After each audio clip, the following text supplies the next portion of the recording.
But I did want to honor my word as much as possible. Um, and that meant going through the week, what the cards came out as. Sorry, I'm just trying to figure this whole scenario set up here. I should have done that earlier, but I did not. Um, and sorry, I do look tired. I was up very late. Um, I know how to lift properly. I do Olympic lifting. However, when you lift something that is moves like your 80-pound dog, no matter how good your form is, it can really muck up your back. MRI showed, of course, what I already know. A lot of discs all over the place. Um, but honestly, even with all of that, the more you move, the more you train, the better you feel. Um, the less you will go down when something happens. So this happened Monday, didn't kick in until Wednesday. So I went to hospital Wednesday night, came out today, Sunday. Um,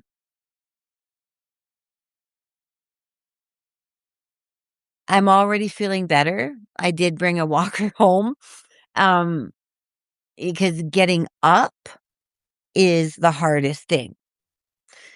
Once I'm moving around, I don't feel too bad, to be honest.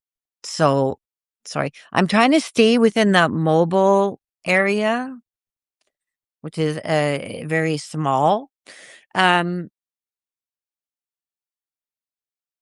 so, core stability is essential before doing any yoga, any exercise program. When I was a personal trainer, we would have clients go through specific exercises to see what is stable and what isn't. One of the poses, I think one of the first ones I did or used was bird dog. Um, I am not demonstrating, but I will next week, I promise. So you get down on all fours, make sure your hands are spread out. Um, Everything needs to be aligned. So hands underneath shoulders, knees squared with hips. Um, and then you lift the alternate arm and it goes like this. Not like this, like this. And then the alternate leg. You do not want to lift too high. Um, Sharp pain, stop. Muscle fatigue, normal. Muscle burn, normal. And some of us gym rats love that burn.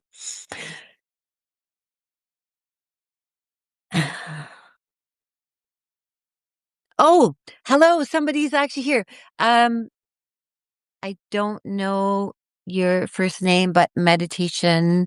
Thank you for joining me. This is a very last minute because, like I said, I just got home. I really wanted to do this morning, but it just didn't work out that way. I didn't get home till the afternoon. So, bird dog is something that I used to use with all of my clients to see the mobility. It shows how their core is, it shows the stability of the wrist. Um, it shows a lot of different things when you're looking. Ideally, working up to 30 seconds per side is where we want to go. But 5 to 10 seconds, whatever you can do. comfort.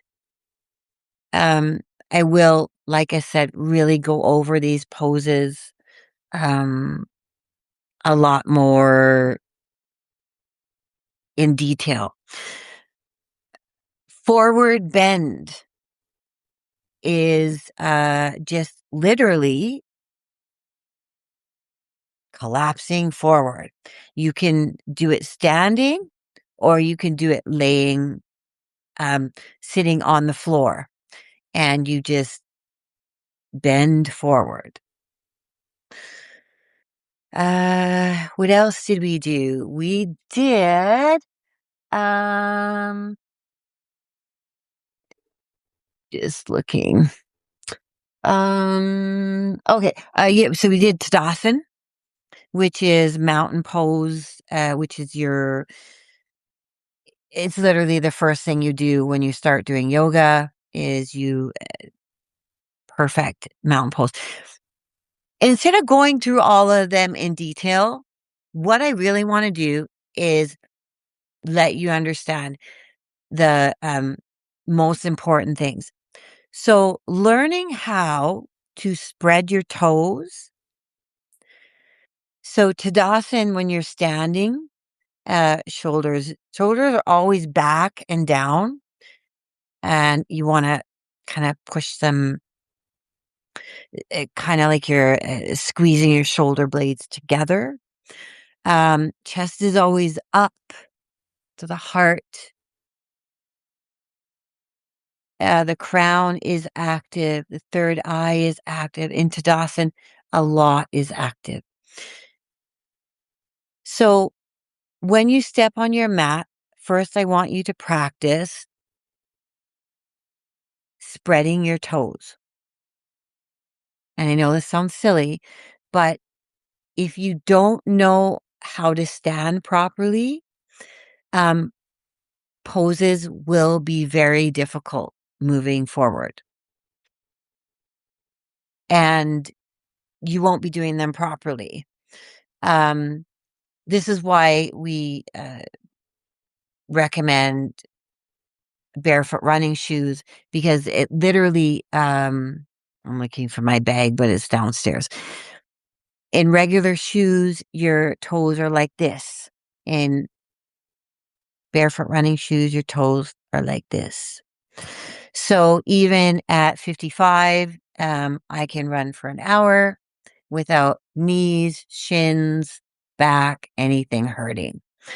And that is literally because of the shoes. I mean, of course, cardio and stuff comes into play. So, feet, toes, spread, learning how to, like literally lift one by one and place them down. These are foundations to be doing poses, like warrior, uh, where your foot placement is, and how I ended, well, today, I suppose, is Lord of the Dead. Yes, I chose a hard pose to end with, but even if you can't get to the full extension, getting to the point where you can balance on the one foot, have your arm out, and grab your leg at the ankle, even if it's just bent, is a win. It really is. Um, what else did we do? We did, what did that? We did cobra or, upward dog. I have what's called an ileostomy. So, things lying on my stomach are challenging for me to do. So when I go from a down dog to upward dog, I stay on my toes. Um, I don't go fully onto my stomach. I stay pushed up. And then, if it's cobra, I extend my toes. If it's a downward dog, I keep the toes straight. Um, Extended child resting pose. So, child resting pose is what we do a lot of times at the end or close to the end. But if you're doing it and you're extending your arms, you are um, not just resting, you're extending the pose, you're reaching. This week was a lot about working towards a goal. And then literally, today was about celebrating. And sometimes celebrating things are a little bit,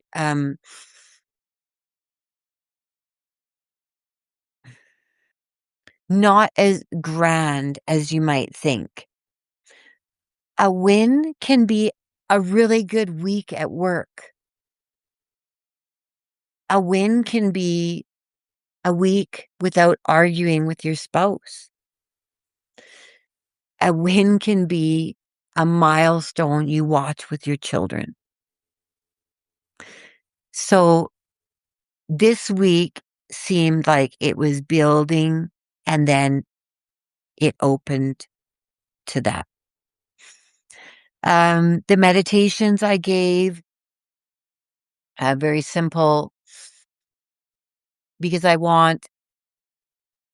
don't want to come in really complicated and heavy. Um, my hope is that people will start coming in and we'll be doing this regularly. And Sunday mornings, I will get up early and do the whole week when my back isn't painful. I think I hit all the poses. Oh, goddess. Yes, goddess. So I did talk about this. A lot of people don't realize this. Yoga was created by women. Please don't ask me the date this happened because I'm terrible with it. I do have it written down somewhere. Um, but the patriarchy came in and forbid women from doing yoga. How do we know it was designed by women? Well, history, but also the poses. They have to be adapted for men. Men can't do goddess. They have to do what's called horse, which is your legs aren't um, spread as wide because literally their hips don't go like ours do. And in all societies, there's been a time where women have been um, shut down, forbidden from voting, from uh, each society has had their own thing. So, goddess to me is like saying, fuck you. I can do this. This was designed for me. And any of y'all that don't like it,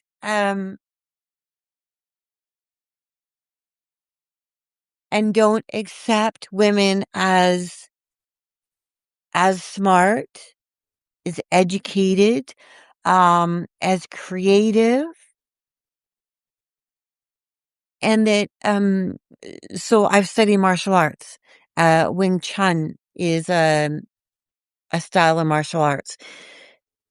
Again, it was designed by women in the monastery. It is a close style of fighting. Um, and that's how you know it was designed for women, because generally when we're attacked close range. Men tend to fight distance. For us, it's close. Wing Chun is a lot of close range fighting. So again, something amazing. Um, Now, I've had over the last few days some medication and stuff, so some of the things that I'm trying to bring in my brain aren't coming. Not Jackie Chan, I'm thinking. The other, heavens, I will hate myself for this later. Um, the one he passed away when he was doing on a movie set, same as his son did. Somebody knows his name. Please say it. I'm terrible with names. So he took Wing Chun and developed what's called Jeet Kune Do, which is Wing Chun plus other kung fu styles.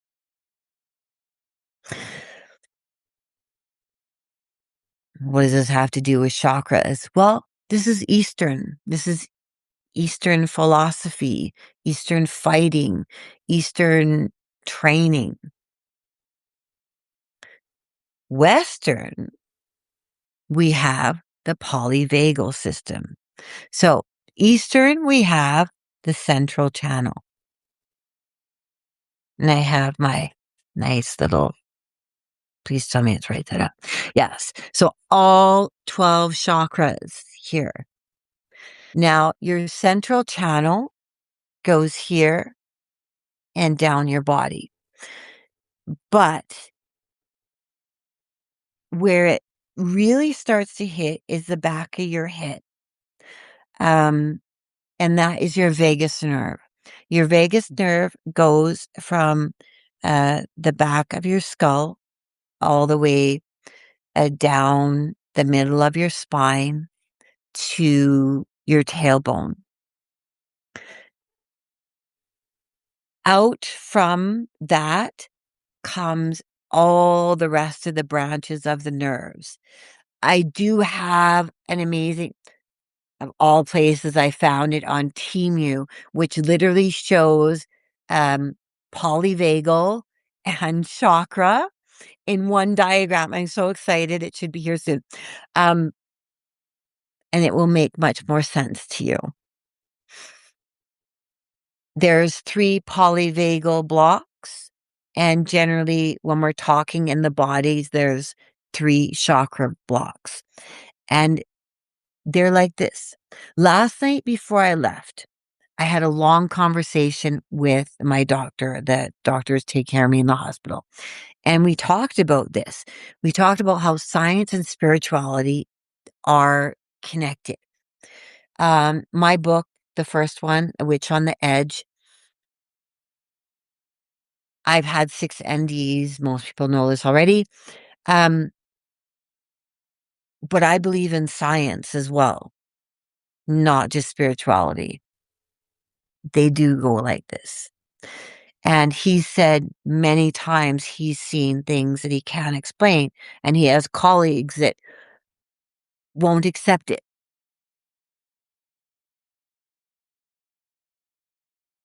We must have chatted for probably an hour. It was very nice.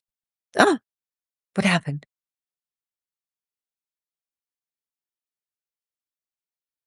I do not know what happened there. It just like turned off on me. Anyways, so science, spirituality, polyvagal, chakras, hand in hand. I've studied many different types of spirituality, so that no matter who walks through my doors, I can understand them and I can meet them where they're comfortable. not where I'm comfortable, where they are. Whether you're Islamic, Christian, Catholic, Buddhist, um, and anything else, believe me, I've studied it in the last 6 years. I ask 2 questions of my clients when they walk through my door. 1, is there anything that is gonna make you feel uncomfortable? 'Cause if it is, then I create a space that is not around that specific altar, um, or that space. 2, is this reading about you or you and another person? If it's just about you, then I just do the reading about that person. But if it's literally about someone else, I split it into 2 columns. That's it. I don't wanna know your last name. I don't wanna know what you do. I don't even wanna know when you were born until after. After the reading, you can tell me all those things. We can go through deeper astrology. Um, but before, I like to go in blind. And you will see I close my eyes a lot. Being Kundalini awakened, sight is noisy. So I close my eyes to quiet it. And I do it a lot in my readings.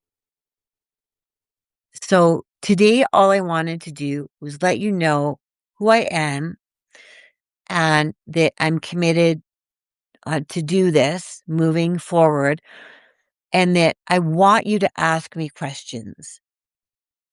I want you to contact me if you need to understand how it relates to you, if it feels confusing, if the reversed position, I started putting the actual blurb of the Haunted Tarot, what it means. Um, unless I'm doing live, I can't explain everything. It gives you all the information. If you need clarity, message me. I will respond. I promise. If you need clarity on movement, again, I will respond. Um, I'd like it if we'd start talking about stuff. I did the white candle prayer. I promised to do it on Friday, and I did. It was late, but I still did it. It's a bit messy because I was working on Canva on my new computer, and the alignment was a bit off. I would like to start doing that every Friday night together. Um,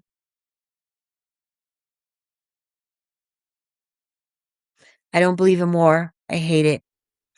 Um, so I don't pick sides, but what I do is create something that gives comfort to you regardless of where you are. So whether you're fleeing it, whether you're a soldier fighting, whether you're left at home, the white candle prayer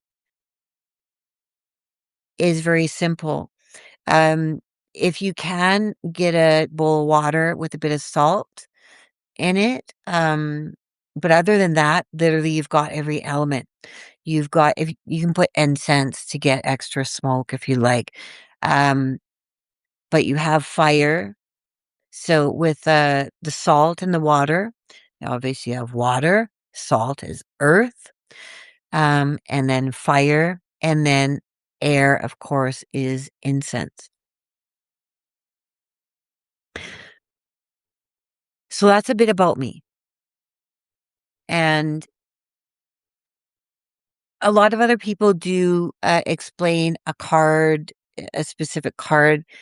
I don't want to do that and I don't want to step on their toes. So I tried to design something a bit different. something that is my comfort zone. When you pair a card with a chakra and yoga, it becomes embodied into your being, into your day. And as you progress and learn these poses, do them daily when you're comfortable. And ask me, because I will do a live with you and I will show you proper positioning if you need to know. Um, I did promise something, so I am going to do that. I'm just looking for it. So, my first book is called A Witch on the Edge. I decided, I have published these chapters before, but I decided I would read them. So, Chapter 1, The Green Machine. This isn't the first time I've started writing this book, but it is the right time. My first memory, literally, is of dying.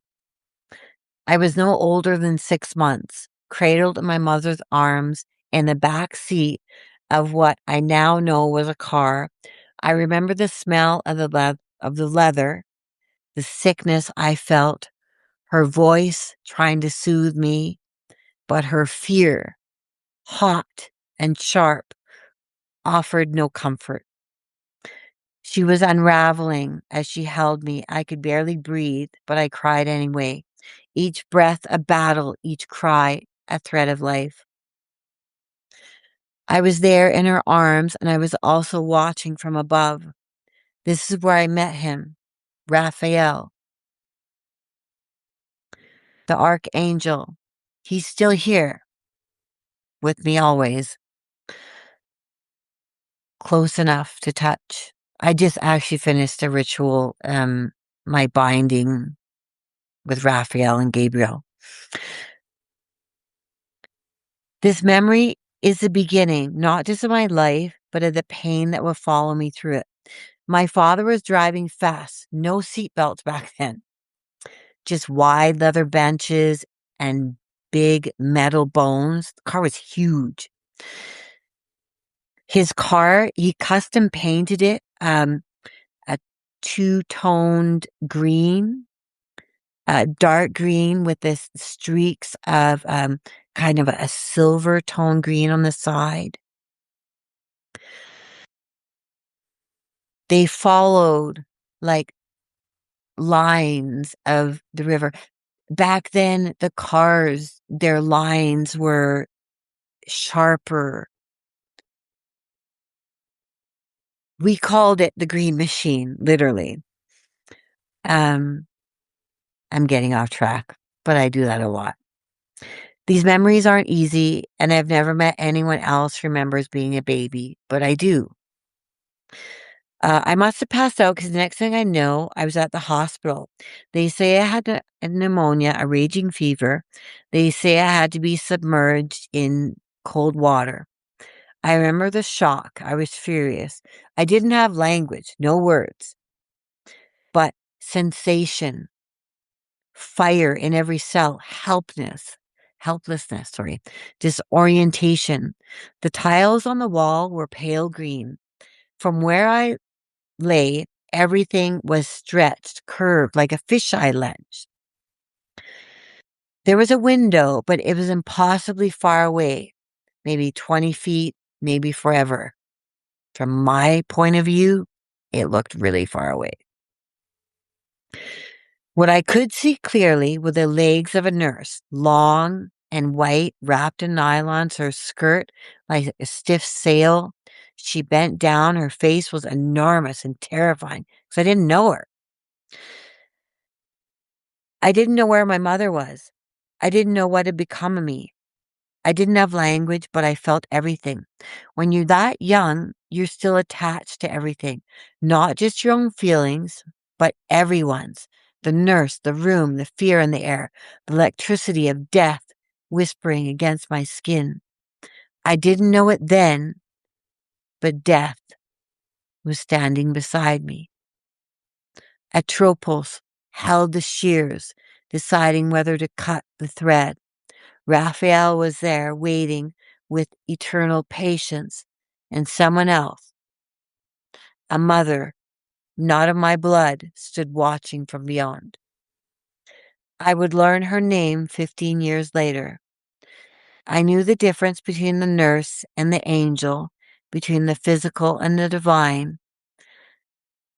I still see it clearly, the green tiles, the impossibly high ceiling, the distant window, the giraffe-legged nurse, and me screaming at the sky while the gods decided if I'd stay. My first near-death experience.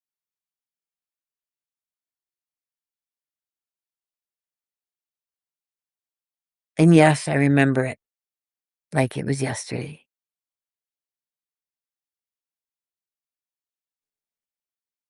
Um, Half an hour. I thank you all for coming. Next week, movement granted in my body. I promise I will do a live and I will do all the poses properly, show you um, perfect alignment.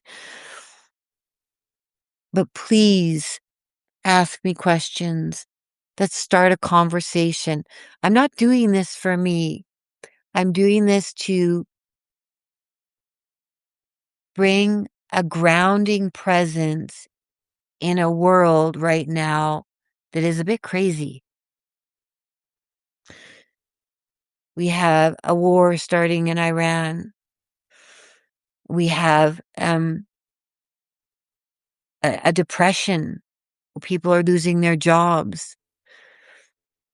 So if together a card, a meditation, a yoga pose, a conversation can bring just a bit of peace, then I've done my job. So thank you for those that joined live. And thank you for those that watch this um, in repeat, I suppose. Please leave me questions. I will answer them on any of the cards that have come up this week and anything on what that means to you or questions you have. So tomorrow we will start anew. But today, if you can, do the Lord of the Dance. Celebrate yourself. Celebrate your body. Celebrate your spirit. Celebrate whatever win you had. Mine is getting my ass out of that hospital. Even though I'm still sore, but I'm home. That's my win. What's yours? Blessings.